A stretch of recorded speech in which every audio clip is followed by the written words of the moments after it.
In the Victorian era, butter making was a common household chore. People living on the frontier or on farms couldn't just go to the store and buy butter, they had to make their own. On large estates with servants or slaves, a dairymaid would usually make the butter. She also had the responsibility of milking the cows and making cheese.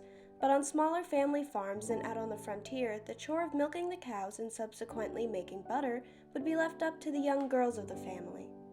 Our family was wealthier than most farm families, and they were slaveholders. When this house was new in the 1850s, one of the two enslaved women who lived here were likely responsible for the dairymaid's duties.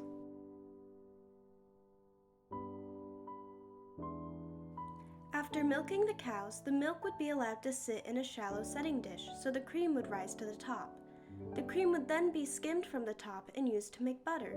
The leftover milk would be saved and used for daily purposes like cooking or drinking. To make the butter, you have to agitate the cream so that the fat separates from the liquid buttermilk.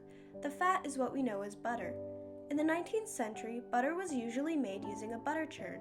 Butter churns could simply be a barrel with a stick or be containers made out of glass or ceramic with a handle and a whisk-like churning device. The churn could have a churn dasher that you plunge up and down or a handle that you turn. After draining the buttermilk, butter pats or butter molds were used to shape the butter into rectangles and other shapes as well. Sometimes butter molds would have decorative designs that would imprint on the butter. If the butter was made to sell by a dairy, they could stamp the butter with a small image meant to identify the dairy it came from. You don't need a butter churn to make your own butter. All you need to make butter is some cream and a pinch of salt. Pour the cream and salt into a sealable container and start shaking until you don't hear any more cream swishing around, or you only hear the thumping of solid butter.